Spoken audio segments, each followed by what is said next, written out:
Bab 121. Menantu laki-laki adalah setengah anak laki-laki. Saudara Yao mengangkat alisnya, bagaimana kondisinya? Suami saya sudah tidak sehat, dan sekarang dia terluka. Akan sangat buruk jika sesuatu terjadi padanya. Ayo lakukan ini, biarkan suamiku pergi bersama kami, dan biarkan menantuku tinggal di sini menggantikannya, Ding Lijuan melamar. Setelah mendengar ini, Han Jingting tercengang, tidak menyangka ibunya mengajukan permintaan seperti itu. Chen Xuan, meskipun merasa bahwa itu Ding Lijuan agak tidak berperasaan, juga melihat beberapa logika dalam perspektifnya. Selain itu, dia memiliki keterampilan seni bela diri, yang akan membuatnya lebih aman daripada meninggalkan Han Bowen untuk mengambil risiko di sini. Saudara Yao tidak banyak berpikir dan langsung setuju, baiklah, biarkan dia menggantikannya. Setelah itu, anak buahnya melepaskan ikatan Han Bowen dan kemudian mengikat Chen Xuan dengan aman ke kursi. Chen Xuan. Melihat Chen Xuan di kursi, wajah Han Jingting dipenuhi dengan kekhawatiran dan rasa bersalah. Awalnya masalah ayahnya yang memulai semua ini, namun sekarang Chen Xuan harus memikul tanggung jawab, yang sulit ditanggung oleh Han Jingting. Dan ketika Chen Xuan melihat bahwa Han Jingting masih mengkhawatirkannya, dia merasa sangat terhibur di dalam hatinya. Jangan khawatir, aku akan baik-baik saja. Saudara Yao mendengus dingin, ya, jika istrimu membawakan uang itu untuk menebusmu, maka kamu akan baik-baik saja. Tetapi jika dia tidak dapat menemukan uang itu, maka istrimu yang cantik mungkin saja menjadi janda. Han Jingting merasakan gelombang ketakutan pada kata-katanya. Baiklah, Jingting, ayo pergi dulu. Ding Lijuan menarik Han Jingting dan berjalan keluar, bahkan tidak melirik Chen Xuan. Di belakang mereka, peringatan saudara Yao berlanjut, ingat, saya hanya memberi Anda waktu 2 jam. Jika saya tidak melihat Anda kembali ke sini dalam 2 jam, maka Anda dapat bersiap untuk mengumpulkan mayat. Mereka akhirnya muncul dari ruang bawah tanah dan kembali ke mobil, di mana Ding Lijuan dan Han Bowen akhirnya bisa bernapas lega. Akhirnya lolos. Melarikan diri dari ruang bawah tanah yang seperti neraka itu membuat Han Bowen menangis lega. Ding Lijuan menamparkan kepalanya, kamu masih berani berbicara. Jika bukan karena kamu, apakah Jingting dan aku harus mengambil risiko sebesar itu? Mari kita lihat apakah Anda berani berjudi lagi di masa depan. Aku tidak akan berani. Saya benar-benar tidak akan berani lagi. Kata Han Bowen, meringkuk dan memegangi kepalanya. Dia selalu tunduk pada Ding Lijuan, dan sekarang dia akan memiliki harga diri yang lebih rendah di depannya. Ding Lijuan mendengus dingin, lalu berkata kepada Han Jingting, baiklah, Jingting, ayo bawa ayahmu ke rumah sakit dulu untuk merawat lukanya, lalu pulang. Pulang ke rumah. Han Jingting tercengang, tapi kami belum menyelesaikan masalah uang. Terselesaikan. Itu 20 juta yang sedang kita bicarakan. Bagaimana kita bisa menyelesaikannya? Anda tidak benar-benar berpikir untuk menyalahgunakan dana perusahaan hanya untuk menyelamatkan yang tidak berguna itu, bukan? Han Bowen juga mengungkapkan penentangannya, ibumu benar. Anda akhirnya menjadi presiden perusahaan. Anda sama sekali tidak bisa membuat kesalahan. Terlebih lagi, itu 20 juta. Jika Anda memberikannya kepada mereka, apa yang akan kami gunakan untuk membayarnya kembali nanti? Tapi Chen Xuan masih di tangan mereka. Jika kita tidak memberi mereka uang, nyawa Chen Xuan akan terancam. Han Jingting sangat khawatir. Han Bowen melambaikan tangannya dengan acuh tak acuh, berkata begitu saja, dia sudah dewasa, apa yang bisa terjadi padanya? Para preman itu hanya mencoba menakut-nakuti Anda, mereka tidak akan berani membunuh seseorang. Han Jingting benar-benar terkejut. Para penjahat bahkan telah memotong jari ayahnya, kejam dan kejam, fakta yang seharusnya diketahui ayahnya lebih baik daripada siapapun, namun sekarang dia menjelaskan situasinya, yang sangat mengecewakan Han Jingting. Ayah, bagaimana kamu bisa mengatakan itu? Jangan lupa, untuk menggantikanmu Chen Xuan tetap tinggal di dalam. Jika itu kamu di dalam, bukan Chen Xuan, apakah kamu masih bisa mengatakan hal seperti itu? Han Jingting juga agak marah saat dia menatap Han Bowen dan dengan dingin menanyainya. Han Bowen kehilangan kata-kata. Bagaimana kamu bisa berbicara dengan ayahmu seperti itu? Ding Lijuan langsung memarahi, hanya nyawa pecundang, bisakah dibandingkan dengan nyawa ayahmu? Jangan lupa, kamu adalah putri kami, bagaimana kamu bisa berdiri di sisi pecundang itu? Jadi bagaimana jika dia tinggal untuk ayahmu? Ada pepatah, menantu laki-laki adalah setengah anak laki-laki, membiarkan dia berusaha untuk kita adalah suatu kehormatan baginya. Han Bowen juga mengangguk berulang kali, tepatnya, apapun yang terjadi, kami tidak akan pernah mengizinkan Anda merusak uang perusahaan, atau itu akan menjatuhkan seluruh keluarga. Ketika sesuatu terjadi, kita harus memanggil polisi, biarkan polisi menanganinya, kan? Jika pecundang itu benar-benar mendapat masalah, itu kesialannya. Ding Lijuan agak tidak sabar. Han Jingting memandang orang tuanya dengan tidak percaya dan akhirnya berkata dengan suara dingin, "Aku tahu kamu tidak pernah memandang Chen Xuan, tapi bagaimanapun juga, dia adalah ayah Xiao Yu, suamiku, dan aku pasti tidak akan membiarkan apapun terjadi padanya." Ding Lijuan terkejut, "Lalu apa yang ingin kamu lakukan? Apakah Anda benar-benar ingin mengutak-atik uang perusahaan?" Ekspresi Han Jingting rumit, dan dia tetap diam. Dia tidak tahu harus berbuat apa. Dia hanya tahu bahwa apapun yang terjadi, dia sama sekali tidak bisa membiarkan apapun terjadi pada Chen Xuan. Kemudian, Han Jingting membiarkan Ding Lijuan dan Han Bowen keluar dari mobil terlebih dahulu untuk pergi ke rumah sakit, dan dia mulai menghubungi semua orang yang dapat dia pikirkan untuk mengumpulkan uang. Menggunakan dana perusahaan tidak hanya akan memengaruhi karirnya tetapi juga bertentangan dengan hati nuraninya, dan dia tidak akan membuat pilihan seperti itu kecuali itu benar-benar diperlukan. Han Jingting pertama kali memanggil Meng Junchen. Meskipun dia tidak ingin berhutang terlalu banyak pada Meng Junchen, dia tidak peduli tentang itu saat ini. Di ujung telepon yang lain, Meng Junchen melihat bahwa Han Jingting yang menelepon, dan dia tahu itu pasti tentang masalah Han Bowen. Setelah lama ragu-ragu, akhirnya dia menekan tombol jawab. "Jingting, jangan panik, aku sedang dalam perjalanan pulang sekarang." Faktanya, dia tidak pernah meninggalkan kota Huai dari awal hingga akhir. "Tidak, Junchen, aku ingin meminjam uang darimu." Han Jingting kemudian menceritakan situasinya kepadanya. Meng Junchen mencibir dalam hatinya. Dia akan senang jika Chen Xuan mati di tangan para penculik itu. Wanita ini masih ingin meminjam uang darinya untuk menyelamatkan si pecundang itu, pasti ada sekrup yang terlepas di kepalanya. "Maaf, Jingting, saya memasukkan semua uang saya ke pasar saham minggu lalu, dan saya benar-benar tidak punya banyak uang saat ini." Meng Junchen berpura-pura bersalah. "Oke, aku akan memikirkan cara lain." Han Jingting menutup telepon, kecewa. Segera setelah itu, Han Jingting menelepon lagi ke kenalan lainnya. Dia telah memutuskan bahwa itu hari ini, bahkan jika itu berarti kehilangan semua martabatnya, dia harus meminjam lebih banyak uang, hanya dengan begitu mungkin ada kesempatan untuk menyelamatkan Chen Xuan. Sementara itu, di ruang bawah tanah di Vegas, Saudara Yao memandang Chen Xuan dengan seringai dan mengejek berkata, "Sial, untuk memiliki wanita yang begitu cantik sebagai seorang istri, kamu pasti telah membangun keberuntungan di kehidupan masa lalumu, ya? Menurut saya, mengapa tidak membiarkan wanita Anda bersama kami selama beberapa hari? Maka kalian tidak perlu membayar 20 juta itu, bagaimana menurutmu? Lagi pula, Anda, menantu yang tidak berharga ini, hanya bisa melihat tetapi tidak menyentuh kecantikan yang luar biasa itu, bukan?" Hahaha. Kata-kata saudara Yao memicu tawa parau dari anak buahnya. Wajah Chen Xuan menjadi gelap dan kilatan niat membunuh berkilauan di matanya. Bab 122 apakah layak untuk disia-siakan? Berani tidak menghormati Han Jingting, orang-orang ini mencari kematian.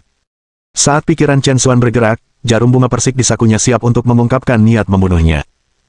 Namun, saat berikutnya, kilatan wawasan tiba-tiba melintas di benak Chen Xuan. Bagaimana mungkin orang-orang ini, yang begitu jauh di Huai, begitu jelas tentang hubungannya dengan Han Jingting? Selain itu, fakta bahwa pihak lain tahu sebelumnya bahwa Han Jingting adalah presiden Han Corporation telah membuat Chen Xuan merasa ada sesuatu yang tidak beres. Kemudian, mengingat hutang astronomi sebesar 20 juta yang telah dikeluarkan Han Bowen hari ini, sebuah spekulasi perlahan mulai muncul di benak Chen Xuan. Tampaknya hutang Han Bowen hari ini bukanlah suatu kebetulan, mungkin seseorang dengan sengaja mengaturnya. Memikirkan hal ini, Chen Xuan untuk sementara menekan niat membunuh di dalam hatinya. Dengan kekuatannya saat ini, membunuh orang-orang ini bukanlah tugas yang sulit. Dibandingkan dengan membunuh, dia lebih tertarik untuk menyelidiki untuk mengetahui siapa di balik kejadian hari ini. Selain itu, Chen Xuan sebenarnya memiliki masalah lain di benaknya. Dia ingin mengambil kesempatan ini untuk menguji perasaan Han Jingting padanya. Itu benar, untuk menguji. Dia ingin melihat apakah Han Jingting akan mencoba menemukan cara untuk menyelamatkannya. Pikiran itu agak kekanak-kanakan dan sangat tidak pantas dalam situasi seperti itu. Tapi Chen Xuan menginginkan jawaban. Mereka telah menikah selama 6 tahun. Selama 6 tahun terakhir, dia dan Han Jingting telah hidup bersama namun memperlakukan satu sama lain dengan rasa hormat yang jauh, lebih seperti orang asing. Akhir-akhir ini, mereka bahkan telah mencapai ambang perceraian. Sekarang, Chen Xuan hanya ingin memberikan resolusi pada pernikahan ini, dan dirinya sendiri. Justru karena gagasan inilah Chen Xuan memutuskan untuk menyembunyikan kemampuannya dan mengulur waktu, duduk dengan patuh di kursi dengan mata tertutup, beristirahat. "Jingting, aku akan menunggumu selama 2 jam. Saya harap Anda tidak akan mengecewakan saya." Sial, sungguh sia-sia. Meskipun dipermalukan seperti itu, pihak lain bahkan tidak berani mengintip, hanya duduk di sana dengan mata terpejam, berpura-pura tidak mendengar, yang membuat saudara Yao menganggapnya semakin hina dan kehilangan minat untuk mengganggunya. Di sisi lain, sejak beberapa waktu yang lalu, Han Jingting telah melakukan lusinan panggilan telepon, menghubungi semua teman, teman sekelas, dan mitra bisnis yang dapat dia pikirkan, tetapi dia berhasil meminjam total kurang dari 3 juta. Itu jauh dari target 20 juta. Dan sekarang, tidak banyak waktu tersisa sebelum 2 jam berlalu, jelas tampak tidak realistis untuk mengumpulkan uang sebelum waktu habis. Apa yang harus dilakukan? Apa yang harus dilakukan? Setelah itu, Han Jingting akhirnya mengeluarkan cek perusahaan yang unik untuk Han Corporation. Menandatangani cek tunai perusahaan adalah hak istimewa Han Jingting sebagai presiden perusahaan. Han Jingting ragu-ragu untuk waktu yang lama, tetapi akhirnya, dia mengertakkan gigi, mengeluarkan pena, menandatangani namanya di cek, dan mencap stempel presidennya. Melihat angka 20 juta di cek, Han Jingting juga merasa gentar. Bahkan dia tidak tahu apakah melakukan ini untuk orang seperti Chen Xuan sepadan. Dengan tidak banyak waktu tersisa sampai 2 jam berlalu, Han Jingting tidak ragu lagi dan segera berangkat untuk kembali ke ruang bawah tanah Vegas. Namun, begitu dia keluar dari mobil, sebuah taksi berhenti di dekatnya, dan Ding Lijuan dan Han Bowen turun dari mobil. "Kamu gadis konyol, kamu benar-benar masih di sini." "Ayah, Ibu, mengapa kamu kembali lagi?" Han Jingting terkejut. "Jika kita tidak kembali, siapa yang tahu hal-hal bodoh apa yang mungkin telah kamu lakukan?" Ding Lijuan dan Han Bowen khawatir Han Jingting akan melakukan sesuatu yang bodoh, jadi setelah pergi ke rumah sakit mereka segera kembali, dan tentu saja, mereka melihat Han Jingting akan pergi ke Vegas. "Apa yang ada di tanganmu itu?" Mata tajam Ding Lijuan melihat sesuatu di tangan Han Jingting sekaligus. "Ini, bukan apa-apa." Han Jingting baru saja hendak menghindar, tetapi Ding Lijuan mencengkeram pergelangan tangannya, dan cek di tangannya langsung direnggut. Ketika Ding Lijuan dan Han Bowen melihat jumlah 20 juta yang tertulis di cek, mereka langsung geram. "Han Jingting, apakah kamu sudah gila? Apakah Anda benar-benar akan menggelapkan dana perusahaan? Untuk Chen Xuan yang tidak berguna itu, apakah layak mengambil risiko sebesar itu? Apakah kamu bodoh?" Ding Lijuan dan Han Bowen sama-sama memarahinya, menunjukkan sikap kecewa dan frustrasi yang mendalam. Saat itu, sebuah Audi menepi ke pinggir jalan. Sesosok keluar dari mobil, dan itu tidak lain adalah Meng Junchen. Meng Junchen telah menerima telepon sebelumnya, mengetahui bahwa Han Jingting dalam bahaya besar, jadi dia bergegas untuk menjilat dirinya sendiri. "Paman, Bibi." Meng Junchen berlari. "Junchen, kenapa kau di sini?" Ding Lijuan cukup terkejut. "Bukankah aku mendengar paman mengalami kecelakaan? Sayang sekali saya berada di luar kota, tetapi begitu saya mendengarnya, saya kembali pada kesempatan pertama." Meng Junchen terlihat sangat lelah. Mendengar ini, Ding Lijuan diliputi emosi. "Lihat, Junchen benar-benar tahu bagaimana menjadi dekat dengan kita. Tidak seperti Chen Xuan yang tidak berguna itu, yang tidak dapat diandalkan untuk apapun." Dalam pandangan Ding Lijuan, Chen Xuan mempertaruhkan nyawanya untuk ditukar dengan Han Bowen jauh lebih tidak berguna daripada beberapa kata Meng Junchen. Kata-kata Ding Lijuan membuat Han Jingting merasa sangat tidak bahagia secara internal, merasa bahwa Chen Xuan diperlakukan tidak adil. Kemudian, Ding Lijuan berkata kepada Meng Junchen, "Junchen, tolong bujuk Jingting. Untuk menyelamatkan Chen Xuan yang tidak berguna itu, dia sebenarnya ingin menggunakan uang perusahaan." Ding Lijuan mengangkat cek, "Lihat, dia memiliki cek senilai 20 juta yang semuanya siap untuk digunakan. Jika bukan karena aku menghentikannya, siapa yang tahu masalah apa yang akan dia sebabkan?" "Apa? Menggunakan uang perusahaan?" Meng Junchen tercengang. Dia tidak menyangka bahwa Han Jingting, untuk Chen Xuan yang tidak berguna itu, bersedia mengambil risiko yang sangat besar. Semakin baik Han Jingting bagi Chen Xuan, semakin membuat Meng Junchen kesal. Meng Junchen memasang wajah prihatin dan menasihati, "Jingting, saya benar-benar perlu berbicara dengan Anda. Anda harus tahu bahwa tindakan seperti itu, jika ketahuan, akan membuat Anda dipecat di tempat. Pernahkah Anda memikirkan apa yang akan dilakukan orang tua Anda, atau Xiao Yu? Bagaimana Anda akan mendukung mereka? Keputusan impulsifmu mungkin tampak seperti solusi, tetapi kenyataannya, itu sangat egois." Kata-kata Meng Junchen langsung bergema dengan Ding Lijuan dan Han Bowen, yang berulang kali mengangguk setuju. Junchen yang memiliki pandangan jauh ke depan. "Jingting, kami sama sekali tidak akan membiarkanmu melakukan kesalahan hari ini," kata Ding Lijuan, dan mengambil semua cek khusus presiden dari saku Han Jingting, menolak memberi Han Jingting kesempatan. "Tapi Chen Xuan masih di tangan mereka, jika kamu melakukan ini, dia akan mati.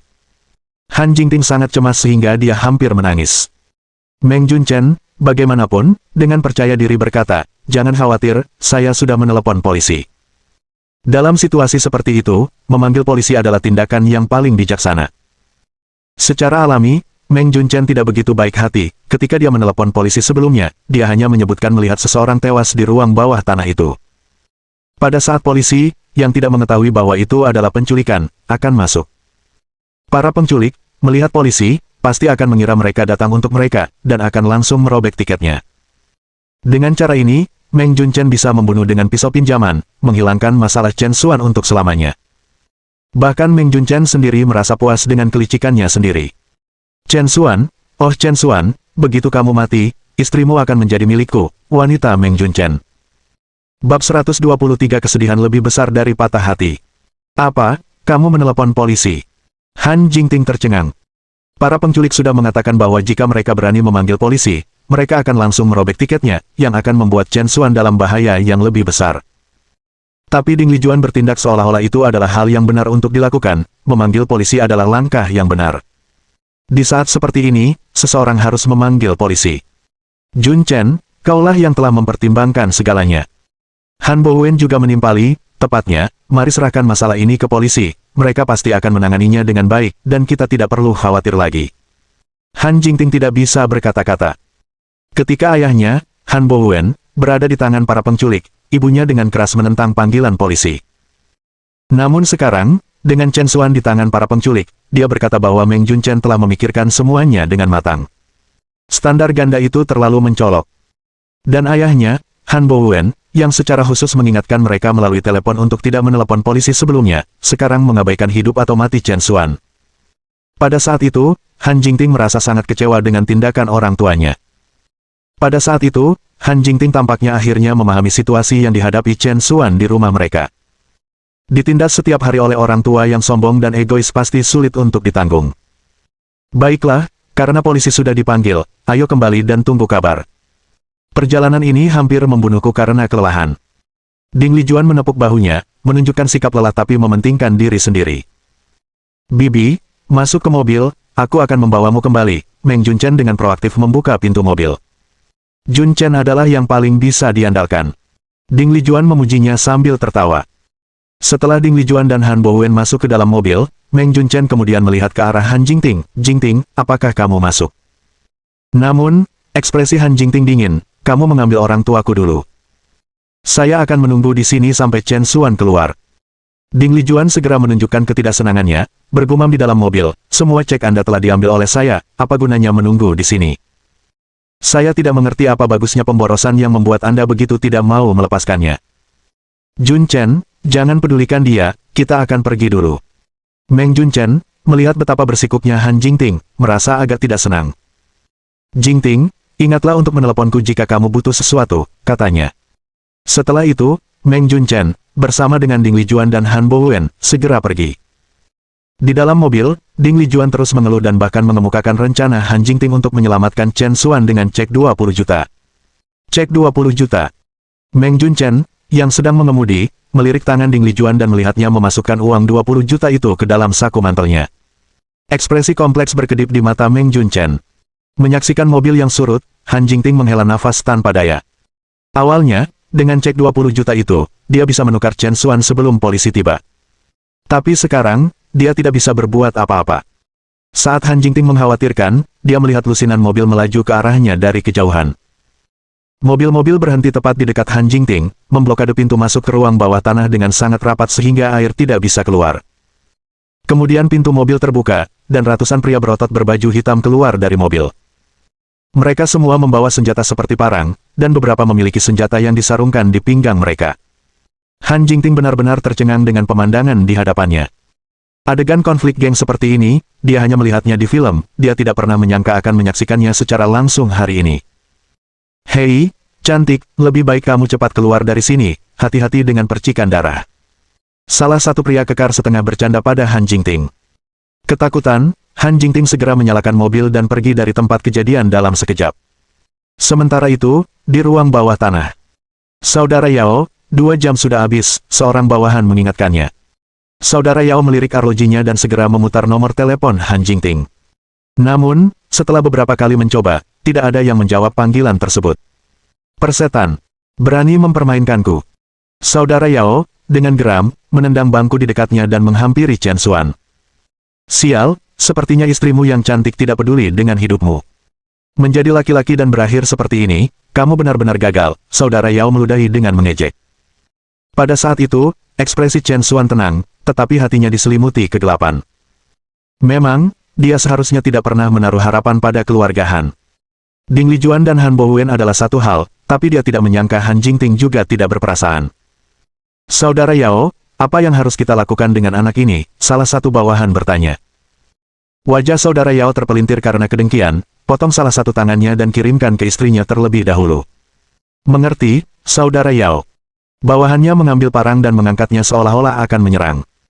Pada saat ini, Chen Xuan berbicara dengan acuh tak acuh, lepaskan aku sekarang, dan aku akan berpura-pura tidak terjadi apa-apa hari ini. Ditinggalkan oleh keluarga Han, hati Chen Xuan telah berubah menjadi abu. Pada saat ini, dia sangat putus asa sehingga dia bahkan tidak bisa repot-repot membuang kata-kata dengan para penculik ini. Para penculik tertawa terbahak-bahak saat mendengar kata-kata Chen Xuan. Sial, bahkan jika kamu bisa berpura-pura tidak terjadi apa-apa, aku tidak mau. Anda pikir Anda hanya bisa berhutang 20 juta kepada saya dan itulah akhirnya. Saya akan memberitahu Anda, saya tidak hanya akan memenggal tangan Anda, mendapatkan kembali 20 juta itu, tetapi saya juga tidak akan mengampuni istri cantik Anda. Berani mempermainkanku, perhatikan bagaimana aku akan menghadapinya. Wajah saudara Yao dipenuhi dengan kekejaman, jelas-jelas ingin membalas dendam. Chen Xuan mengangkat kepalanya, cahaya dingin berkedip di matanya. Secara alami, maka kamu bisa mati. Tidak lama setelah dia berbicara, seberkas cahaya keemasan melintas. Bang! Jarum bunga persik menembus langsung ke leher saudara Yao, darah menyembur keluar. Saudara Yao mencengkeram lehernya dengan tak percaya saat dia jatuh ke tanah. Para penculik lainnya tercengang. Berani membunuh saudara Yao, kamu mencari kematian. Para penculik meraung marah, menarik senjata mereka dan menyerang Chen Xuan. Sebelum mereka bisa menghubunginya, tangan Chen Xuan meledak dengan kekuatan. Boom! Tali yang mengikatnya dan kursi di bawahnya hancur berantakan. Segera setelah itu, ekspresi Chen Xuan berubah sedingin es saat dia menyerang para penculik. Gedebuk, gedebuk, gedebuk. Dengan setiap pukulan yang dilakukan Chen Xuan, penculik lainnya jatuh ke tanah.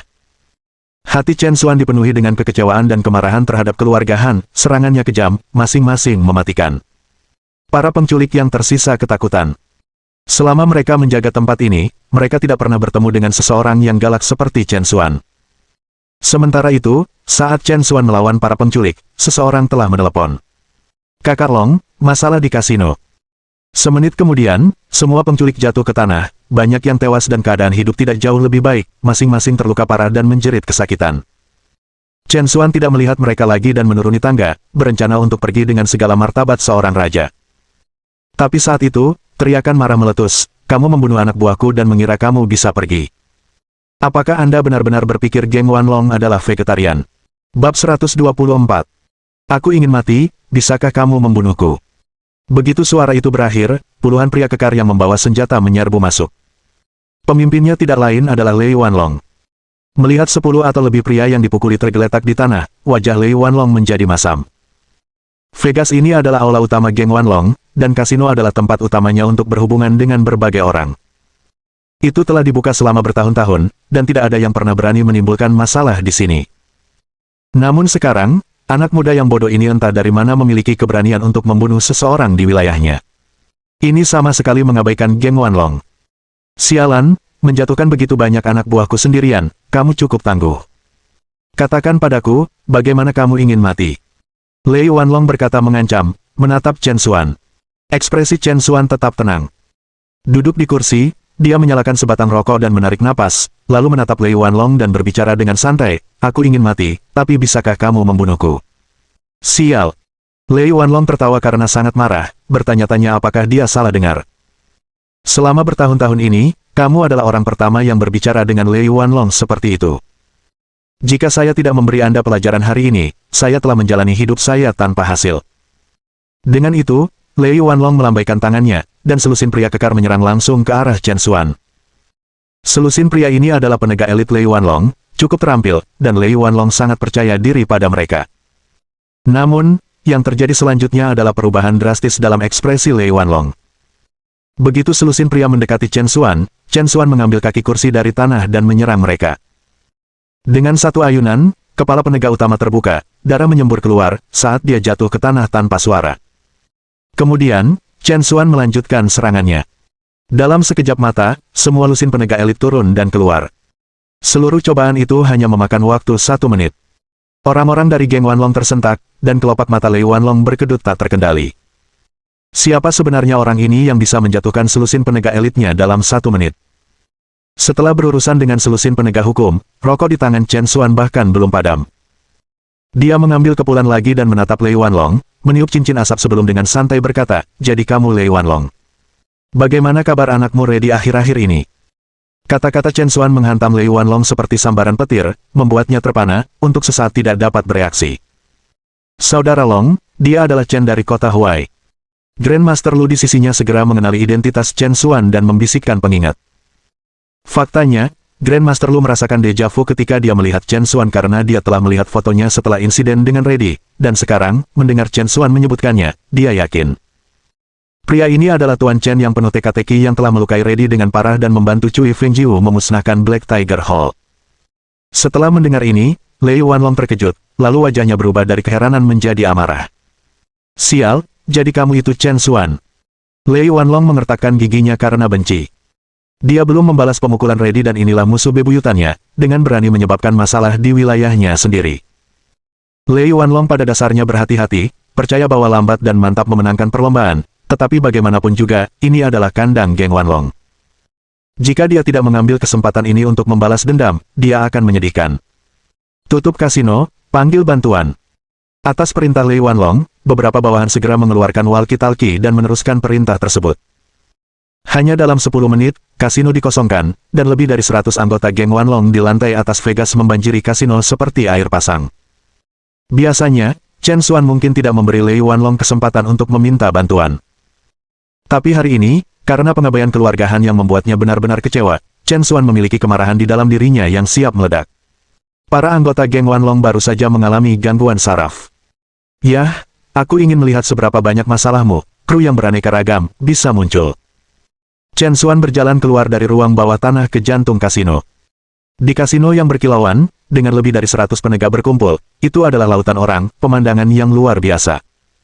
Chen Xuan tetap sama sekali tidak terpengaruh saat dia berhadapan dengan 100 orang sendirian. Ekspresi Lei Wanlong sangat menyeramkan, surga memiliki jalan yang tidak kamu ambil, neraka belum memiliki gerbang yang kamu masuki. Chen, hari ini adalah hari kamu mati. Saat Lei Wanlong bergerak, antek-anteknya menyerbu ke arah Chen Xuan seperti sekawanan semut ganas. Tatapan Chen Xuan sedingin es saat dia tanpa rasa takut menghadapi serangan mereka. Geng Wanlong sangat banyak, dan Chen Xuan dengan cepat dikepung, seolah-olah dia sendirian di tengah lautan. Sayang sekali menelan Chen Xuan sama sulitnya dengan naik ke surga untuk laut ini. Chen Xuan di depan mereka lebih seperti harimau ganas yang menabrak sekawanan domba. Gedebuk-gedebuk-gedebuk. Chen Xuan terus menyerang, dan kaki tangannya jatuh satu persatu. Pada saat ini, di mata Chen Xuan, antek-antek ini bukan hanya lawan belaka, tetapi perwujudan dari semua frustrasi yang terpendam di hatinya. Keluarga Han, saya, Chen Xuan, telah bekerja seperti lembu dan kuda untuk Anda selama ini, dan inilah yang saya dapatkan sebagai balasannya. Ding Lijuan, aku memperlakukanmu seperti ibuku sendiri, selalu menyerah, namun kamu menganggapku kurang dari babi atau anjing. Han Bowen, aku memperlakukanmu seperti ayahku sendiri, menantang bahaya untukmu, namun kamu mengabaikan kesejahteraanku. Han Jingting, aku melihatmu sebagai cinta sejatiku, menyetujui setiap keinginanmu, namun bahkan kamu mengabaikan hidupku dan mencampakkanku. Apa yang saya, Chen Xuan, lakukan untuk mendapatkan perlakuan seperti itu dari kalian semua? Perlakuan seperti itu. Kemarahan di dalam hati Chen Xuan semakin membara, dan kekuatan pukulannya tumbuh dengan setiap pukulan. Gedebuk-gedebuk-gedebuk. Dia seperti mesin yang kejam, merobohkan setiap penyerang yang datang sebelum dia. Hanya dalam sekejap mata, lusinan antek dikalahkan di kaki Chen Xuan. Chen Xuan tidak menunjukkan belas kasihan atau pengekangan, antek-anteknya mati atau cacat, pemandangan yang terlalu mengerikan untuk ditanggung. Sesaat kemudian, area yang luas dibersihkan di sekitar kaki Chen Xuan, menciptakan ruang hampa udara. Adapun antek geng Wanlong di kejauhan, mereka benar-benar terkejut dengan taktik kejam Chen Xuan dan tidak berani maju dengan tergesa-gesa. Wajah Lei Wanlong juga dipenuhi dengan keterkejutan. Berita dari kota Huai memang benar. Chen ini bukan orang biasa. Jika itu adalah Lei Wanlong yang berhati-hati di masa lalu, dia mungkin akan berhenti di situ. Tapi hari ini, dengan balas dendam ready di depan dan urusan kasino di belakang, jika Lei Wanlong mundur sekarang, dia tidak akan lagi mendapat tempat di Nanhu. Gambarlah senjatamu. Atas perintah Lei Wanlong, selusin penjaga pribadi segera menarik senjata mereka dari pinggang mereka, semuanya mengarah ke Chen Xuan. Bahkan Lei Wanlong sendiri mengeluarkan revolver dari dadanya dan mengarahkannya ke Chen Xuan. Tidak peduli seberapa kuat Chen ini, Lei Wanlong tidak akan membiarkannya meninggalkan Vegas ini hidup-hidup hari ini. Tapi tepat pada saat itu, semuanya berhenti. Segera setelah itu, keributan datang dari arah ruang bawah tanah, diikuti oleh lebih dari 100 orang kuat membanjiri seperti air pasang melalui pintu masuk ruang bawah tanah, dengan cepat memenuhi kasino dan berhadapan dengan anggota geng Wanlong. Melihat orang yang memimpin, kulit Lei Wanlong langsung menjadi gelap. Kamu berani membawa orang ke wilayahku, Cui Fengjiu, kamu berani. Bab 125. Di mana saya berada, disitulah letak dunia.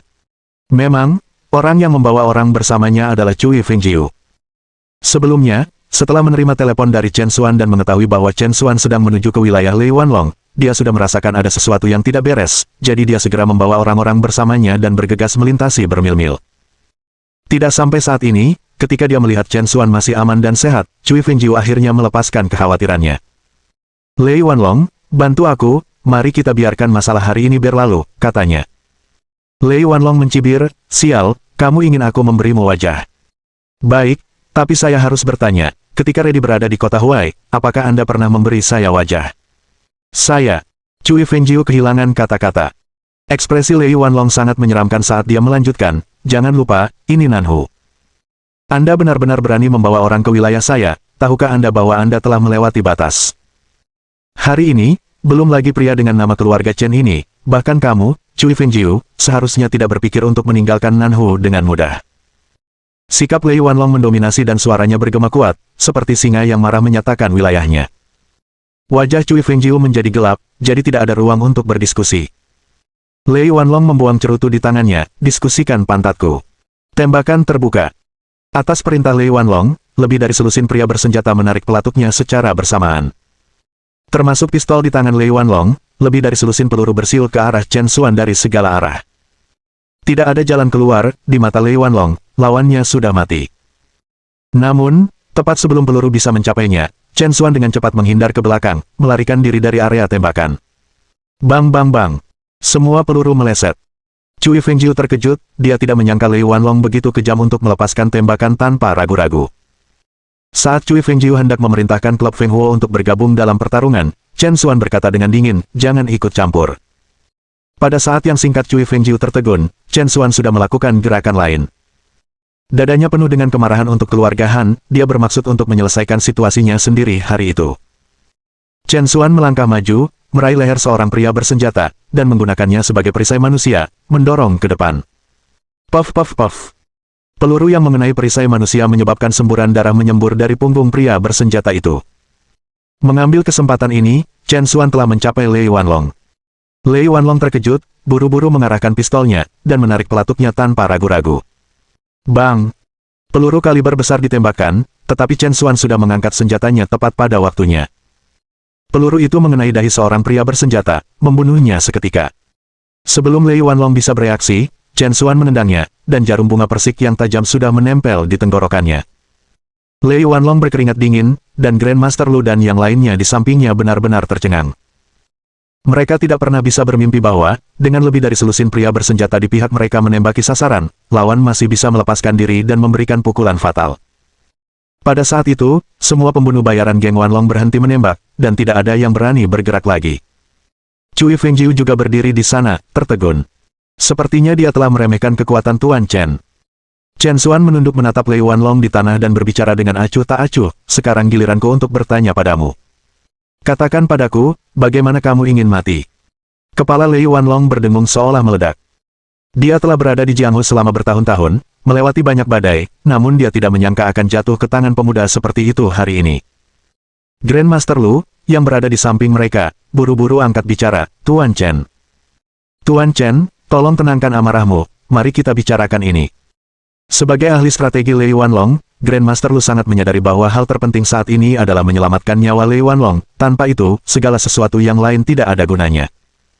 Tolong jangan gegabah, Tuan Chen, jika kamu benar-benar menyakiti saudara Long, itu tidak akan baik untuk kita semua. Dalam pembelaan dan ancaman, Grandmaster Lu sangat ahli dalam seni wortel dan tongkat. Sayangnya, taktik seperti itu sama sekali tidak berguna melawan Chen Xuan. Lalu aku benar-benar ingin melihat bagaimana itu, tidak baik. Saat dia berbicara, Chen Xuan hendak mengambil tindakan dan membunuh. Lei Wanlong ketakutan karena akalnya, dan Grandmaster Lu dipenuhi dengan penyesalan, segera berbalik dengan wajah pahit ke arah Cui Fengjiu, kakak perempuan ke-9, tolong angkat bicara. Cui Fengjiu merasa tidak berdaya di dalam. Beberapa saat yang lalu, dia telah meminta Lei Wanlong untuk menunjukkan rasa hormatnya, yang dia tolak, hanya agar dia berada di bawah belas kasihan orang lain dalam sekejap mata perubahan haluan yang begitu cepat. Sejujurnya, Cui Fengjiu benar-benar ingin melihat Lei Wanlong mati di tangan Chen Xuan, tetapi dia juga sangat jelas bahwa membunuh Lei Wanlong adalah bagian yang mudah, itu adalah komplikasi berikutnya yang akan mengikuti satu demi satu. Pada akhirnya, Cui Fengjiu masih angkat bicara untuk menghentikannya, Tuan Chen. Chen Xuan secara alami mengerti apa yang dimaksud Cui Fengjiu. Apakah dia mengambil nyawa Lei Wanlong atau tidak terserah dia, tetapi wajah Cui Fengjiu, dia masih perlu memberikannya. Tepat sebelum jarum bunga persik bisa menggorok leher Lei Wanlong, Chen Xuan tiba-tiba menarik tangannya. Lei Wanlong, yang telah pasrah pada takdirnya, sekarang terengah-engah seolah-olah dia telah menerima pengampunan. Lei Wanlong belum pulih dari keterkejutannya, perasaan yang dia hadapi dengan Chen Xuan seperti berjalan melewati gerbang neraka, benar-benar menakutkan. Apakah kamu baru saja mengatakan dia melewati batas? Chen Xuan memandang Lei Wanlong, tatapannya acuh tak acuh dan suaranya sedingin es. Izinkan saya memberitahu Anda, dimanapun saya, Chen Xuan, berdiri, disitulah letak batasnya. Boom! Pernyataan dari Chen Xuan ini menghantam seperti guntur, bergema di telinga semua orang. Di mana saya berada, disitulah letak batasnya. Pernyataan ini begitu mendominasi sehingga benar-benar mengguncang semua orang yang hadir, termasuk Cui Fengjiu. Mengabaikan batasan, tidak tertarik pada sentimen, Tuan Chen di depan mereka ini benar-benar hebat. Meskipun Lei Wanlong merasa kesal, dia tahu bahwa melawan Chen Xuan, karakter yang mirip dengan dewa pembantaian, dia tidak memiliki kekuatan untuk melawan. Pada akhirnya, Lei Wanlong hanya bisa menanggapi dengan serius, mengerti. Kata-kata sederhana itu menandakan bahwa Lei Wanlong dan geng Wanlong telah sepenuhnya tunduk pada Chen Xuan. Chen Xuan, bagaimanapun, tidak peduli dengan Lei Wanlong lagi dan langsung keluar dari kasino tanpa melihat ke belakang. Setelah Chen Xuan pergi, Cui Fengjiu dengan lembut menepuk bahu Lei Wanlong. Saudara Long, saya harap mulai sekarang, perairan kita tetap terpisah, dan Anda menjaga diri sendiri. Cui Fengjiu merasa cukup puas di dalam. Sebelumnya, dia agak waspada terhadap Lei Wanlong di kota provinsi, tetapi setelah kejadian ini, dia percaya bahwa meskipun Lei Wanlong memiliki keberanian 10 kali lipat, dia tidak akan berani mengingini apapun dari cabang kota Huai mereka. Chen Xuan, dia seperti jarum penstabil kota Huai. Adapun perebutan kekuasaan antara Cui Fengjiu dan Lei Wanlong, Chen Xuan tidak peduli. Yang memenuhi kepalanya saat ini hanyalah pengkhianatan terhadap keluarga Han, meninggalkan kasino, dia seperti mayat berjalan. Saat Chen Xuan melangkah keluar dari Vegas kembali ke jalanan, dia melihat beberapa mobil polisi datang. Lusinan petugas SWAT bersenjata lengkap bergegas ke Vegas tanpa peringatan apapun. Hatinya semakin pahit. Han Jingting, keluarga Han, apakah kamu begitu ingin melihatku, Chen Xuan, mati? Bab 126. Aku akan memanjakanmu. Sama seperti Chen Xuan merasakan kekecewaan terbesar terhadap Han Jingting dan keluarga Han, dia mendongak dan melihat sosok yang muncul tidak jauh di depannya tanpa dia sadari. Itu Han Jingting. Setelah orang-orang Cui Fengjiu menakut-nakuti Han Jingting, dia tidak pergi melainkan menunggu di sekitar klub malam Vegas sampai dia melihat polisi datang. Dia bergegas pada kesempatan pertama, hanya untuk menabrak Chen Xuan. Chen Xuan. Melihat Chen Xuan keluar, Han Jingting sangat gembira dan bergegas. Apakah kamu baik-baik saja? Apakah kamu terluka? Apakah mereka memberi Anda waktu yang sulit? Han Jingting memeriksa Chen Xuan dari ujung kepala sampai ujung kaki, kata-katanya penuh dengan kekhawatiran. Sayangnya, karena prasangka di hatinya, Chen Xuan menganggap kekhawatirannya begitu tidak tulus. Melihat Han Jingting, Chen Xuan berkata dengan dingin, apa yang kamu lakukan menunggu di sini? Apakah Anda kecewa karena saya tidak mati di sana? Apa? Han Jingting tercengang, mengira dia salah dengar. Tapi Chen Xuan tidak bisa diganggu untuk melihat kejutan pura-pura Han Jingting. Izinkan saya memberitahu Anda, saya sudah muak dengan Anda, Han Jingting, dan keluarga aneh Anda sejak lama. Mata Chen Xuan merah darah, seperti binatang buas yang mengamuk.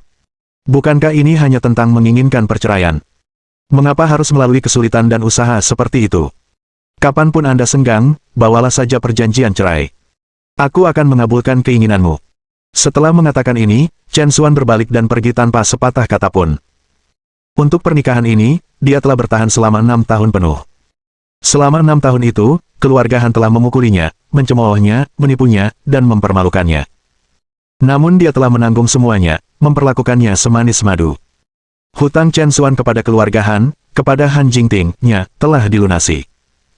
Mulai hari ini dan seterusnya, mereka akan berpisah, melupakan satu sama lain seolah-olah mereka hanyut oleh sungai waktu. Melihat sosok Chen Xuan yang pergi, Han Jingting benar-benar terpana di tempatnya. Sesaat kemudian, senyum pahit muncul di sudut mulut Han Jingting saat air mata mengalir tak terkendali di wajahnya. Dia merasa benar-benar bersalah dan sangat marah. Untuk berpikir bahwa itu dia dengan bodohnya mengambil risiko diusir dari keluarganya untuk menyalahgunakan dana demi dia, bahkan sampai berselisih dengan orang tuanya, hanya untuk disambut dengan penghinaan dan ejekan Chen Xuan. Ternyata, dialah yang paling bodoh. Kukunya menembus jauh ke dalam dagingnya, hampir menusuk telapak tangannya dan mengeluarkan darah, tapi hati Han Jingting sudah mengeluarkan banyak darah. Chen Xuan, kamu benar-benar mengecewakanku. Dengan hati yang penuh dengan keluhan dan kemarahan, Han Jingting masuk ke mobilnya dan pergi, meninggalkan awan debu di sisi Chen Xuan. Lebih dari 1 jam kemudian, Han Jingting akhirnya menyeret tubuhnya yang lelah kembali ke rumah. Begitu dia masuk, dia melihat Ding Lijuan dan Han Bowen belum tidur dan masih duduk di ruang tamu menunggu. Bagaimana hasilnya? Apakah orang yang tidak berguna itu diselamatkan? Ding Lijuan bertanya dengan kesal. Han Jingting, bagaimanapun, mulai menangis tanpa mengucapkan sepatah kata pun. Ding Lijuan dan Han Bowen dikejutkan oleh reaksi putri mereka. Ada apa? Kenapa kamu menangis? Pecundang itu tidak benar-benar mendapat masalah, bukan? Jangan menangis, kalaupun dia sudah mati tidak masalah, ibu akan mencarikanmu seseorang yang lebih baik. Ding Lijuan berusaha menghiburnya, namun tangisan Han Jingting tidak berhenti, akhirnya membangunkan Lo Ani yang telah tertidur. Jingting, hujan kecil sudah tertidur, tangisanmu akan membangunkannya. Setelah mendengar pengingat Lo Ani, Han Jingting akhirnya menyadari apa yang sedang terjadi. Tetapi ketidakadilan di hatinya tetap tidak terselesaikan, dan pada akhirnya, dia mengunci diri di kamarnya dan terus menangis dengan tangan menutupi mulutnya. Jadi, 1 malam berlalu. Han Jingting bangun untuk mengetahui bahwa itu sudah keesokan paginya. Dia menangis sepanjang tadi malam, bahkan lupa kapan dia tertidur. Saat dia keluar dari kamarnya, pintu ruang tamu diketuk. Ding Lijuan membuka pintu, dan saat melihat Chen Xuan, matanya membelalak kaget. Chen Xuan, kau belum mati. Melihat bagaimana Han Jingting menangis seperti boneka yang basah kuyup sehari sebelumnya, Ding Lijuan mengira Chen Xuan benar-benar mengalami kesialan. Senyum Chen Xuan dingin, ya, belum mati. Setelah mengatakan ini, Chen Xuan membawa Xiao Yu dan segera pergi ke bawah. Sambil lalu, dia dan Han Jingting saling bertukar pandang tetapi keduanya sepertinya belum bertemu sama sekali. Ding Lijuan dan Han Bowen saling memandang, bingung, tidak mengerti apa yang terjadi di antara keduanya. Tapi Ding Lijuan tidak terlalu peduli. Dalam pandangannya, hubungan putrinya dengan Chen Xuan yang memburuk belum tentu merupakan hal yang buruk, sekarang Jingting dapat menemukan tempat yang lebih baik. Saat itu, pintu diketuk sekali lagi. Berpikir bahwa Chen Xuan telah kembali, Ding Lijuan membuka pintu dengan ekspresi kesal. Ketuk, ketuk, ketuk, ada apa dengan semua ketukan pagi-pagi sekali? Tetapi pada saat berikutnya, dia melihat bahwa bukan Chen Xuan yang berdiri di pintu, melainkan Han Chengye ditemani oleh 7 atau 8 anggota keluarga Han. Ding Lijuan tercengang, dan Han Jingting dan Han Bowen juga agak terkejut. Kamu, apa yang kau lakukan di sini? Wajah Han Chengye tersenyum, nenek mengundangmu ke rumah tua untuk minum teh, ikut aku. Teh? Teh apa? Ding Lijuan sejenak bingung. Senyum di wajah Han Chengye menjadi dingin, kamu akan tahu begitu kamu sampai di sana. Setelah itu, dengan lambaian tangannya, anggota keluarga Han di belakangnya mengantar keluarga itu keluar rumah, seperti tahanan. Setengah jam kemudian, Han Jingting dan keluarganya dibawa ke rumah tua keluarga Han. Di mansion, Nyonya Han dan anggota kunci keluarga Han semuanya telah tiba, tampaknya menyiapkan panggung untuk inkuisisi besar. Setelah melihat Han Jingting dibawa masuk, ekspresi Nyonya Han langsung berubah masam. Dengan wajah bingung, Han Jingting bertanya, Nenek, mengapa kamu meminta kami datang sepagi ini? Apakah ada sesuatu yang terjadi? Sesuatu sedang terjadi. Nyonya Han mendengus dingin, saya khawatir jika saya tidak menelepon Anda mungkin telah mengosongkan seluruh perusahaan. Alis Han Jingting berkerut sedikit, Nenek, apa maksudmu dengan itu? Han Yaru tertawa dingin dan melompat masuk, Han Jingting, berhenti berpura-pura. Kami telah menerima kabar bahwa Anda telah menggelapkan aset perusahaan, apakah Anda akan menyangkalnya sekarang? Han Chengye menggelengkan kepalanya dengan sikap schadenfreude saat dia berseru, dalam waktu kurang dari sebulan, kamu berani mengambil 20 juta. Han Jingting, kamu pasti memiliki keberanian. Mendengar angka 20 juta, Han Jingting segera menyadari bahwa mereka pasti sedang membicarakan cek 20 juta dari kemarin. Han Jingting bahkan tidak bisa repot-repot bertanya-tanya bagaimana masalah itu sampai ke telinga Han Chengye dan dengan cepat menjelaskan, Nenek, izinkan saya menjelaskannya. Sesuatu terjadi di rumah kemarin dan saya memang membutuhkan 20 juta, tetapi saya tidak pernah menggunakan sepeser pun dari perusahaan. Setelah memikirkan pendekatannya, Han Chengye mencibir, Han Jingting, apakah menurut Anda kami akan mempercayai kata-kata yang Anda ucapkan? Han Jingting menoleh ke Ding Lijuan, bukankah cek itu milikmu? Ding Lijuan mengangguk dan dengan cepat berkata, ya, kami belum mengambil 1 sen pun dari perusahaan, cek 20 juta itu selalu bersama saya. Saat dia berbicara, Ding Lijuan mengobrak-abrik saku di tubuhnya. Tetapi setelah mencari beberapa saat, dia tidak dapat menemukan jejak cek tersebut. Ding Lijuan menatap Han Jingting. Bab 127 Fakta yang Kuat. Apa? Han Jingting tercengang. Han Bowen juga menjadi sangat cemas, apa yang kamu bercanda? Saya jelas melihat Anda memasukkannya ke dalam saku Anda kemarin. Bagaimana bisa hilang? Cari lagi dengan cermat. Tapi saya sudah melihat beberapa kali, itu tidak ada di sana. Ding Lijuan agak diambang kehancuran. Dia ingat dengan jelas bahwa dia memang memasukkan cek ke dalam saku pakaian ini kemarin. Sebuah cek senilai 20 juta telah menghilang begitu saja, dan ini adalah sesuatu yang tidak dapat diterima oleh Ding Lijuan. Han Bowen, tidak percaya pada nasib buruk, mulai mencari-cari di saku Ding Lijuan, keduanya dengan panik mengobrak-abrik. Han Jingting tiba-tiba memikirkan sesuatu, mungkinkah ceknya jatuh di rumah? Mata Ding Lijuan berbinar, tepatnya, pasti begitu. Saya akan pulang dan mencarinya sekarang juga. Ding Lijuan hendak segera pergi ketika raungan Nyonya Han menghentikannya, cukup. Ding Lijuan dan Han Jingting bingung, sementara Han Chengye dan Han Yaru mencibir terus-menerus. Han Jingting, keluargamu benar-benar tahu bagaimana harus bertindak. Bahkan di saat seperti ini, kamu masih mempermainkan kami. Wajah Han Yaru penuh dengan penghinaan. Han Yaru, apa maksudmu? Han Chengye mulai berbicara, sejujurnya, tepat setelah menerima laporan itu, kami segera memeriksa rekening perusahaan dan memang menemukan bahwa ada kekurangan dana perusahaan sebesar 20 juta.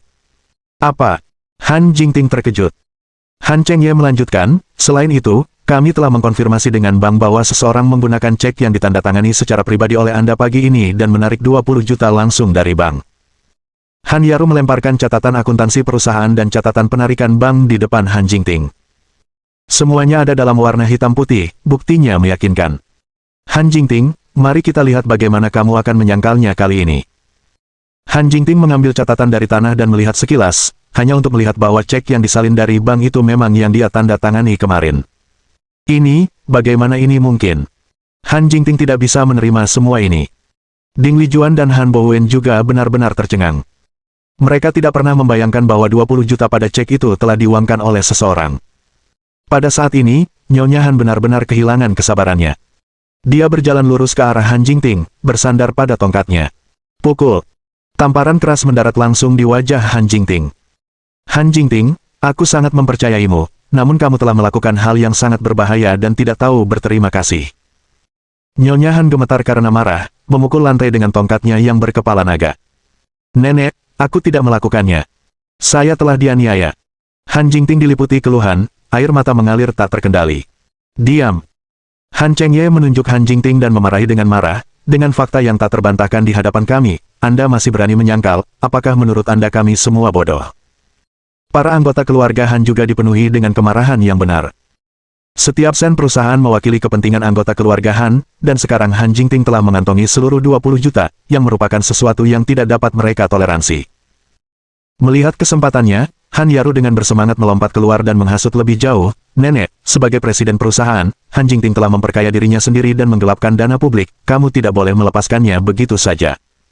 Tepat, kita harus menghukum Han Jingting dengan keras. Hukum Han Jingting dengan keras. Di bawah dorongan Han Yaru, anggota keluarga Han bergema serempak. Ekspresi Nyonya Han suram saat dia dengan dingin berkata kepada Han Jingting, saya mengumumkan bahwa Han Jingting telah menggelapkan sejumlah besar aset dari perusahaan, sebuah kejahatan yang tercela. Efektif segera, dia dicopot dari posisinya sebagai presiden, dikeluarkan dari Han Corporation, dan tidak akan pernah dipekerjakan lagi. Semua saham milik keluarga Han Bowen akan ditarik kembali tanpa pembagian dividen. Deklarasi ini menyebabkan Han Chengye dan yang lainnya sangat gembira, menikmati kesialan orang lain. Namun, bagi keluarga Han Jingting, seolah-olah langit telah runtuh, sebuah bencana yang melenyapkan mereka. Diusir dari Han Corporation dengan reputasi menggelapkan dana berarti karir Han Jingting benar-benar berakhir, dia bisa melupakan pernah mengangkat kepalanya tinggi-tinggi lagi dalam hidup ini.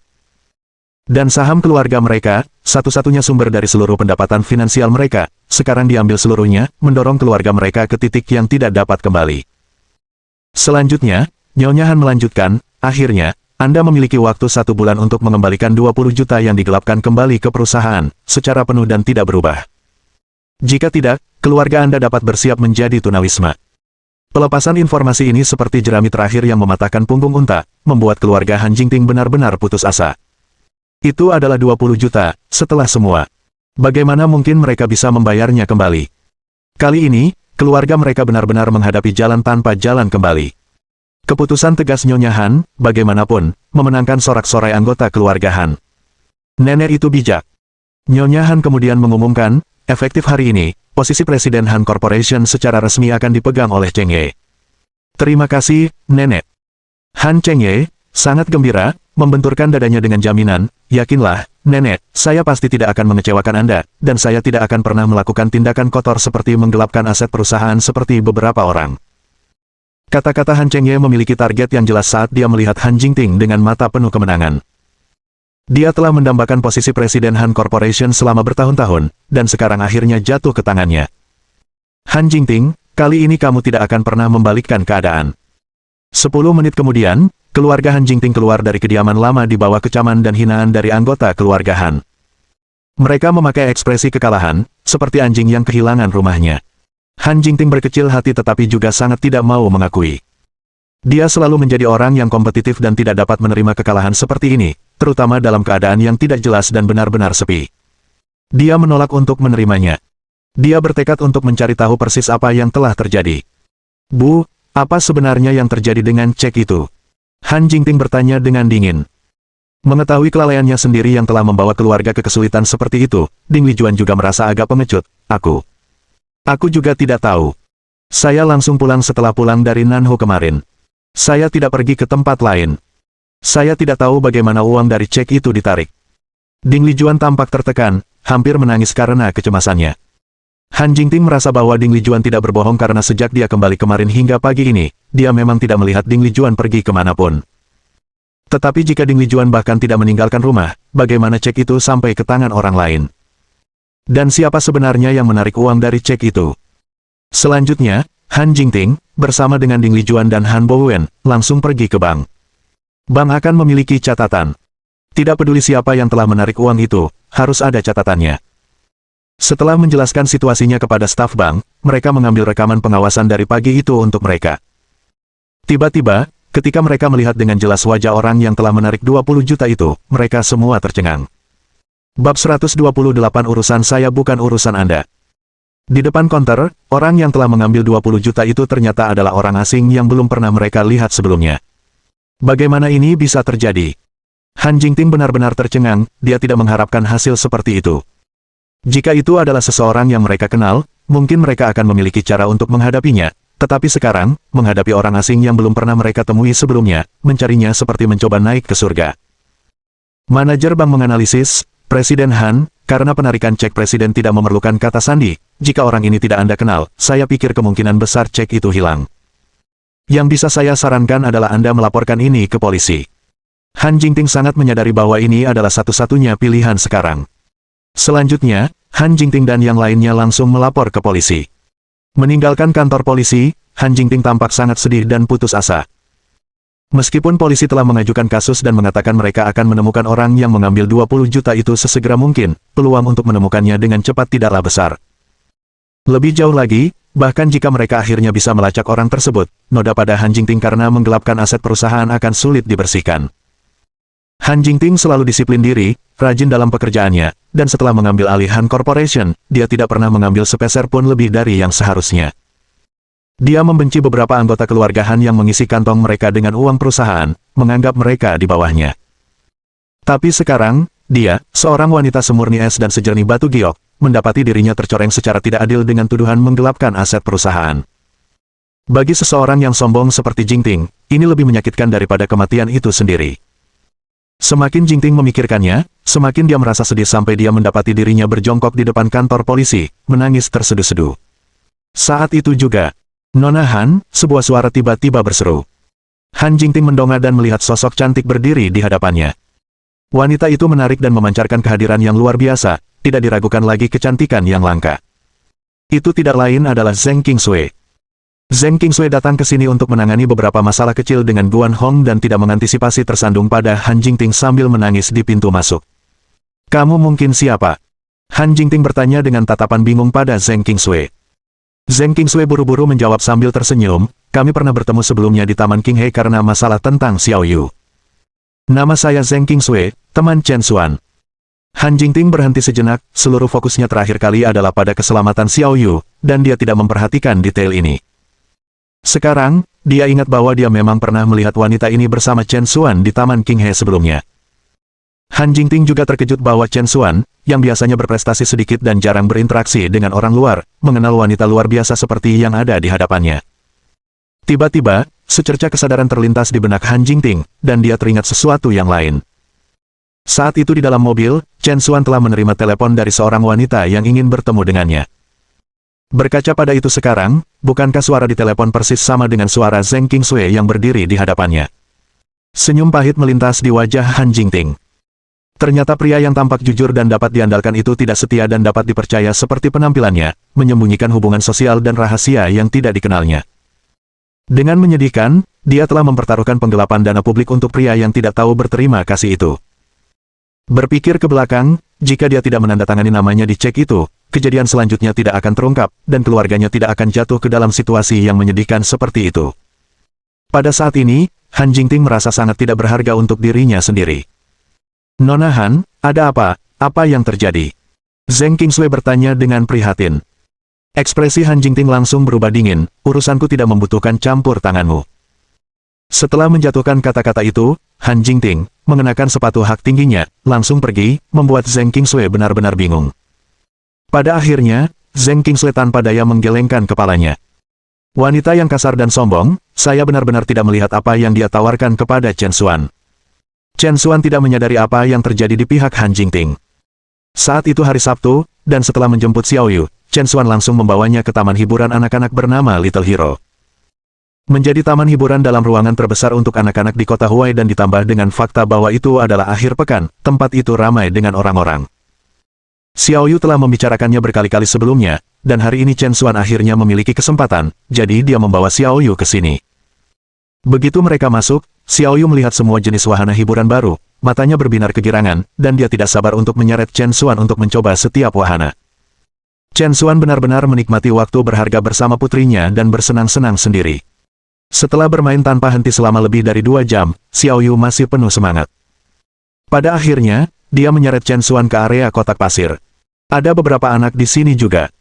Namun, dibandingkan dengan hiruk-pikuk atraksi lainnya, tempat ini jauh lebih sepi. "Ayah, tempat ini sangat menyenangkan. Jika saya tahu itu menyenangkan, saya akan meminta ibu untuk ikut bermain dengan kami." Xiao Yu berkata dengan sungguh-sungguh sambil fokus membangun istana pasir. Mendengar kata-kata Xiao Yu, Chen Xuan berhenti sejenak, suasana hatinya yang sebelumnya gembira tiba-tiba menjadi agak berat. "Ibu sibuk dengan pekerjaan, jangan ganggu dia, oke?" Chen Xuan menjawab. Xiao Yu mengangguk serius, oke. Xiao Yu adalah yang terbaik, Xiao Yu tidak akan mengganggu ibu, Xiao Yu akan bermain sendiri." Meskipun usianya baru sedikit di atas 4 tahun, Xiao Yu sangat pengertian. Perhatian putrinya membuat Chen Xuan merasakan sakit hati yang tak bisa dijelaskan. Setelah lama ragu, Chen Xuan akhirnya mencoba bertanya dengan acuh tak acuh, "Xiao Yu, ayah ingin mengajukan pertanyaan padamu. Jika suatu hari ayah dan ibu berpisah, apakah Anda lebih suka tinggal bersama ayah atau ibu?" Setelah memikirkannya, Xiao Yu menjawab dengan sungguh-sungguh, jika ayah dan ibu benar-benar berpisah, maka kamu harus membagi Xiao Yu menjadi dua, karena menurutku ayah dan ibu tidak bisa tanpa Xiao Yu. Dan, Xiao Yu juga tidak bisa tanpa ayah dan ibu. Hati Chen Xuan sakit mendengar tanggapan kekanak-kanakan Xiao Yu, dan air mata langsung mulai mengalir. Dia akhirnya menyadari bahwa dalam pernikahan yang gagal, orang yang paling sering disakiti bukanlah pasangannya. Orang-orang yang selalu paling terluka adalah anak-anak.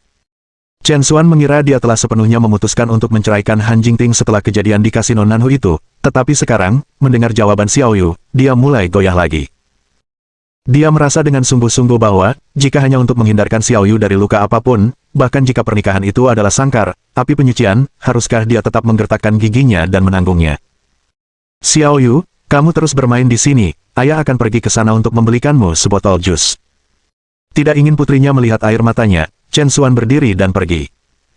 Xiao Yu menaruh hati dan jiwanya untuk menumpuk kastil. Dalam benak seorang anak, kastil yang mereka bangun adalah surga keluarga mereka, pelabuhan kebahagiaan abadi bagi mereka bertiga. Namun, saat Xiao Yu hendak menyelesaikan langkah terakhir, beberapa anak laki-laki yang riuh mengejar satu sama lain tiba-tiba berlari. Kastil yang dibangun dengan hati-hati dihancurkan dalam sekejap. Bab 129 Anak Nakal. Menyaksikan istana pasirnya yang dibangun dengan susah payah dihancurkan, Xiao Yu menangis. Beberapa anak laki-laki itu mungkin baru berusia sekitar 6 atau 7 tahun. Anak laki-laki yang lebih tinggi yang tampaknya menjadi pemimpin tertawa terbahak-bahak saat melihat Xiao Yu menangis. Lihat, bocah kecil ini menangis, hahaha. Saat bocah jangkung itu tertawa, anak laki-laki lain juga menunjuk Xiao Yu dan mulai mencemooh. Istana pasirnya tidak hanya dihancurkan, tetapi dia juga diejek, diliputi oleh ketidakadilan. Dia menunjuk ke arah bocah jangkung itu dan berteriak, kamu menghancurkan istana pasirku, kamu harus membayarnya. Bocah jangkung itu mendengus dingin, kamu ingin aku membayarnya? Baiklah, aku akan membuatmu membayar. Dengan itu, bocah jangkung itu menyerang ke depan, dengan marah menendang apa yang tersisa dari istana pasir. Aku akan membuatmu membayar. Aku akan membuatmu membayar. Bocah jangkung itu menghancurkan istana pasir sambil mengutuk dengan marah. Beberapa saat kemudian, seluruh kastil terbaring rata. Anak laki-laki jangkung itu berdiri dengan tangan di pinggulnya, dengan angkuh menatap Xiao Yu, bagaimana dengan itu, apakah kamu masih ingin aku membayar? Pada saat ini, dunia lugu Xiao Yu benar-benar runtuh. Tangisannya kali ini menyayat hati dan seluruh tubuhnya bergetar. Tapi melihat Xiao Yu menangis, bocah jangkung itu sepertinya lebih menikmati rasa sakitnya, dan bahkan mengambil segenggam pasir untuk ditaburkan di atas kepalanya. Biar saya tambahkan sedikit bumbu, maka Anda akan siap untuk melayani, hahaha. Anak laki-laki lain tertawa lebih keras. Teriakan Xiao Yu semakin kuat, ayah. Aku ingin ayah. Ayah. Ayahmu mencium ibumu dan mereka tidak menginginkanmu lagi. Hahaha. Bocah jangkung itu mencemooh dengan kecerdasan yang terlalu dini. Chen Xuan baru saja membeli beberapa minuman dan kembali untuk menyaksikan pemandangan ini, kemarahan langsung melonjak dari kakinya ke kepalanya. Apa yang kamu lakukan? Chen Xuan bergegas mendekat dan tanpa berpikir dua kali, mendorong anak laki-laki jangkung yang menaburkan pasir di kepala Xiao Yu. Xiao Yu, apakah kamu baik-baik saja?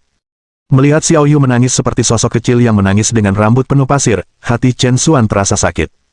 Ayah, Xiao Yu melemparkan dirinya ke pelukan Chen Xuan, terisak tak terkendali, tubuh mungilnya gemetar tanpa henti. Ini semua salah ayah, ayah seharusnya tidak meninggalkanmu, itu semua salah ayah. Chen Xuan merasa sangat bersalah. Dia tidak pernah menyangka bahwa dalam waktu singkat untuk membeli minuman, putrinya akan diintimidasi sampai sejauh ini. Tidak apa-apa sekarang. Chen Xuan dengan lembut menepuk punggung Xiao Yu, menghiburnya dengan suara lembut. Desir. Segenggam pasir terbang ke arah Chen Xuan dan Xiao Yu, menutupi mereka berdua. Beraninya kamu mendorongku, aku akan menghancurkanmu sampai mati, bocah jangkung itu mengutuk dengan kejam. Bahkan dengan temperamen Chen Xuan yang biasanya baik, dia sekarang benar-benar marah. Bocah jangkung ini telah menindas Xiao Yu, dan sekarang dia berani melemparkan barang-barang ke Xiao Yu dan dirinya sendiri, itu terlalu berlebihan. Lempar sekali lagi, dan lihat apakah aku tidak menghajarmu. Chen Xuan berteriak dengan marah. Sejujurnya, jika bukan karena fakta bahwa itu pihak lain masih anak-anak, Chen Xuan benar-benar ingin memberinya pelajaran yang bagus. Tetapi bahkan jika dia masih kecil, ada batasan seberapa banyak dia bisa melangkahi. Chen Xuan hanya bermaksud menakut-nakuti bocah itu sedikit, tetapi dia tidak menyangka bahwa anak jangkung itu, busuk-busuk, sama sekali tidak takut. Siapa yang kamu coba takuti? Ayah saya sangat kaya. Hanya kamu yang mencoba menyentuhku. Saat dia berbicara, bocah jangkung itu benar-benar mengambil segenggam pasir, siap melemparkannya sekali lagi ke Chen Xuan dan Xiao Yu. Chen Xuan benar-benar marah. Dia melangkah maju dan meraih pergelangan tangan anak laki-laki jangkung itu. Rasa sakit di pergelangan tangannya menyebabkan bocah itu menjatuhkan pasir yang dipegangnya, yang tumpah ke seluruh wajah dan mulutnya. Wah! Bocah itu langsung menangis. Tepat pada saat itu, seorang wanita parubaya bergegas mendekat. Apa yang kamu lakukan? Hentikan sekarang juga. Wanita parubaya itu berlari ke depan dan mendorong Chen Xuan pergi dengan kasar, lalu menoleh ke anak laki-laki kecil itu dengan wajah penuh perhatian. Tuan muda Xiao Ze, apakah kamu baik-baik saja? Xiao Ze, geram, menamparkan kepala wanita parubaya itu. Ini semua salahmu. Saya diintimidasi, dan Anda baru muncul sekarang. Aku akan memberitahu ayahku padamu. Tidak, Bibi tahu dia salah. Tolong jangan bilang. Wanita parubaya itu ketakutan. Dia adalah pengasuh Xiao Ze, yang sibuk mengobrol dengan orang lain, oleh karena itu tidak memperhatikan situasinya di sini. Jika Xiao Ze mengoceh padanya, dia bisa mencium bonusnya untuk bulan itu. Pengasuh itu kemudian menatap Chen Xuan, wajahnya penuh amarah. Tanpa sepatah kata pun, dia mulai mengutuk Chen Xuan, bagaimana orang dewasa sepertimu bisa menggertak seorang anak. Apakah kamu tidak malu? Lebih buruk lagi, pengasuh itu tidak ragu-ragu memanggil orang banyak di sekitarnya, meninggikan suaranya, semuanya, datang dan lihat. Pria ini di sini telah menindas seorang anak. Dia membuat anak kita menangis. Nilailah sendiri, haruskah ada orang seperti itu? Kata-katanya berhasil menarik perhatian semua orang, dan orang banyak, tanpa mengetahui cerita lengkapnya, mulai menjelek-jelekkan Chen Xuan. Untuk menggertak seorang anak, itu terlalu berlebihan. Orang macam apa ini? Mendengar bahwa semua orang memihaknya, pengasuh itu cukup senang dengan dirinya sendiri. Semua orang melihat dengan jelas. Sekarang, minta maaf kepada Tuan Muda Xiao Ze saat ini juga. Dalam sekejap, Chen Xuan menjadi sasaran panah semua orang. Ekspresi Chen Xuan menjadi gelap saat dia melihat pengasuh itu. Kamu bilang aku memukulnya. Apa kau punya bukti? Ada pengawasan di sini. Haruskah kita mengulasnya di depan semua orang dan melihat siapa yang sebenarnya memulai bullying? Mendengar hal ini, pengasuh tiba-tiba tampak kurang percaya diri. Setelah merawat Xiao Ze sepanjang hari, dia secara alami sangat menyadari temperamen tuan muda itu. Jika bukan tuan mudanya Xiao Ze yang menghasut kejadian hari ini, sekarang itu akan menjadi kejutan yang nyata. Meski demikian, pengasuh itu tidak akan melepaskannya begitu saja. Jangan bilang aku tidak memperingatkanmu. Tuan kita bukanlah seseorang yang bisa dianggap enteng. Anda mungkin masih tepat waktu untuk meminta maaf. Jika tidak, saya jamin Anda tidak akan mengalami hari-hari baik di depan. Ekspresi Chen Xuan menjadi dingin, apakah kamu mengancamku?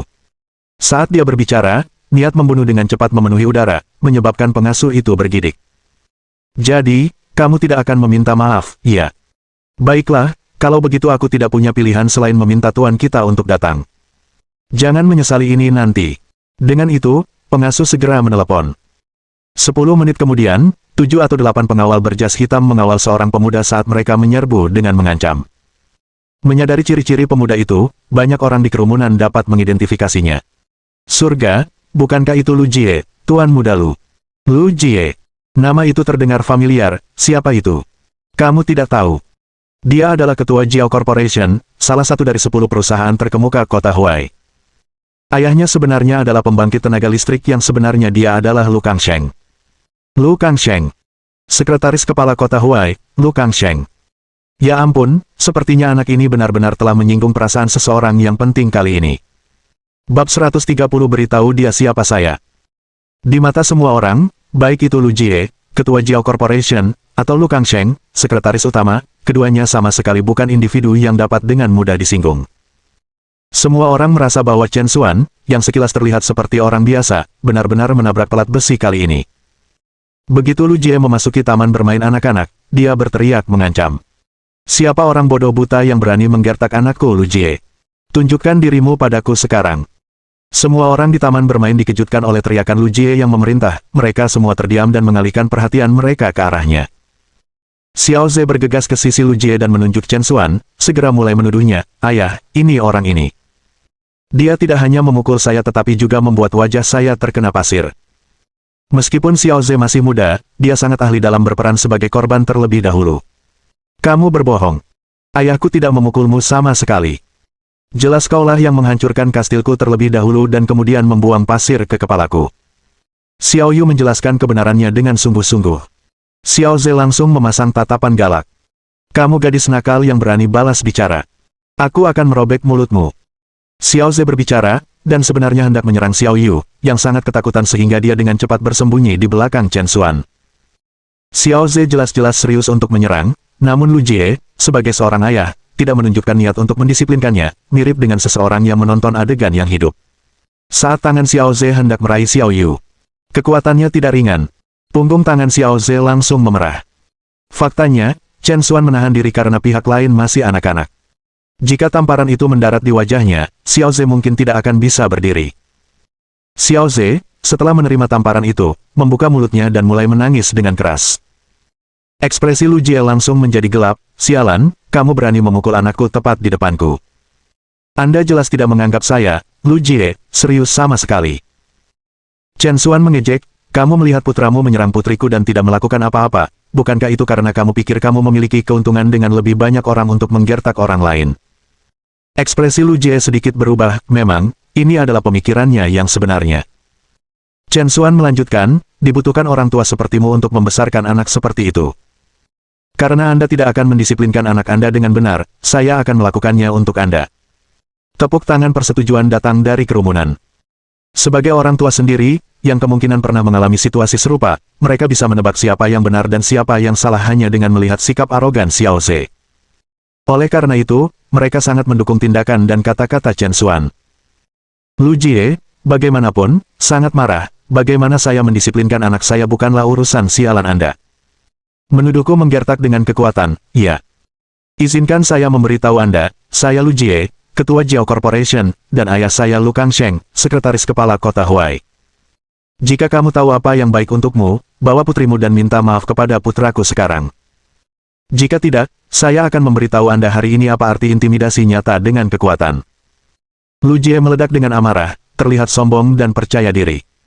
Menurutnya, hanya sedikit di seluruh kota Huai yang memenuhi syarat untuk menentangnya, belum lagi pria di hadapannya yang tampaknya hanya warga negara biasa. Ketika orang-orang di sekitarnya mendengar kata-kata Lu Jie, banyak dari mereka menjadi serius. Menempatkan diri mereka dalam situasi tersebut, jika mereka menghadapi tokoh besar seperti Lu Jie, mereka mungkin hanya akan memiliki pilihan untuk meminta maaf. Lagi pula, eksistensi yang kaya dan memiliki koneksi bukanlah eksistensi yang bisa disinggung oleh orang biasa. Beberapa orang mulai diam-diam mendesak Chen Xuan untuk meminta maaf. Apa yang tidak mereka duga adalah Chen Xuan hanya mendengus dingin, baiklah, saya ingin melihat seberapa kuat pengaruh Anda. Tatapan Lu Jie berubah sedingin es, serang, pukul dia sampai dia meminta maaf. Segera, orang-orang yang dibawa Lu Jie bersamanya menyerang Chen Xuan. Ayah, aku takut. Xiao Yu bersembunyi di pelukan Chen Xuan, ketakutan. Chen Xuan hanya tersenyum tipis, Xiao Yu, ingin bermain pahlawan super dengan ayah dan melawan orang jahat. Benarkah? Mata Xiao Yu berbinar. Tentu saja. Dengan itu, Chen Xuan meraup Xiao Yu dengan satu tangan dan berhadapan langsung dengan orang-orang kekar itu. Dengan kekuatan Chen Xuan saat ini, pengawal biasa ini bahkan tidak memiliki kesempatan untuk mendekatinya, mereka hanya dipermainkan. Dengan tim ayah anak yang bekerja sama, 7 atau 8 pria kuat dengan cepat dibaringkan di tanah. Sangat menyenangkan. Ayah sangat keren. Xiao Yu ingin bermain lebih banyak. Xiao Yu masih menginginkan lebih, merasa seperti pahlawan super kecil yang nyata. Sementara itu, Lu Jie berdiri membeku di tempatnya, tidak percaya bahwa dengan beberapa pukulan dan tendangan dan bahkan sambil menggendong seorang anak, Chen Xuan telah menjatuhkan semua anak buahnya. Chen Xuan menundukkan Xiao Yu dan menatap Lu Jie dengan tatapan dingin, sekarang, giliranmu untuk meminta maaf. Wajah Lu Jie langsung menjadi gelap, apakah kamu tahu siapa aku? Saya Lu Jie, ayah saya Lu Kangsheng. Apa yang kamu lakukan padaku, membuatku meminta maaf. Lu Jie penuh dengan gertakan, jelas mencoba menggunakan statusnya untuk mengintimidasi. Kerumunan di sekitar mereka mulai bersyafaat. Anak muda, biarkan saja. Benar, tenang saja, kamu tidak bisa menyinggung perasaan orang seperti ini. Chen Xuan tetap tidak terpengaruh. Dia bisa mentolerir apapun sendiri, tetapi dia tidak akan membiarkan putrinya diintimidasi seperti ini tanpa mendapatkan keadilan untuknya. Lu Jie, bukan. Bagus, sekarang aku tahu siapa dirimu. Tapi apakah kamu tahu siapa aku? Lu Jie mencibir, apa yang kamu, bahwa aku harus peduli tentang siapa kamu? Chen Xuan hanya tersenyum dan menelepon Zheng Jianrong. Panggilan itu terhubung dengan cepat, dan suara hormat Zheng Jianrong terdengar. Tuan Chen, bolehkah saya tahu alasan panggilan Anda? Chen Xuan berbicara dengan suara tenang, saya memiliki seseorang bernama Lu Jie di sini, ayahnya adalah Lu Kangsheng. Dia bilang dia tidak mengenaliku, bisakah kamu membantunya memahami siapa aku? Setelah mendengar ini, Zheng Jianrong di ujung telepon menjadi sangat cemas. Dia tidak bodoh, dan jelas baginya bahwa Lu Jie ini telah melewati Tuan Chen. Zheng Jianrong langsung menjadi geram. Lu Kangsheng tidak lebih dari seorang sekretaris kepala di bawahnya, hanya seseorang yang melakukan perintahnya, namun sekarang dia berani menyinggung Tuan Chen. Itu keterlaluan. Terima kasih. Dengan itu, Chen Xuan menutup telepon. Sial, kamu menampilkan pertunjukan yang cukup bagus. Kau akan memberitahuku siapa dirimu. Lalu lanjutkan, beritahu saya. Lu Jie mengejek dengan kepuasan diri.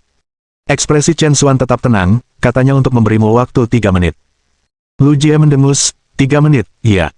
Baiklah, aku akan memberimu waktu 3 menit. Aku benar-benar ingin melihat siapa dirimu. Mohon dukungan dari omom ante-ante sekalian, buat subscribe atau sharekan novel Mimin ke Facebook kalian, agar channel Mimin bisa terus berkembang. Dengan begitu, Mimin bisa lebih semangat untuk up novel seru lain ke depannya. Buat teman-teman yang sudah subscribe dan sharekan novel Mimin, Mimin ucapkan terima kasih sebanyak-banyaknya.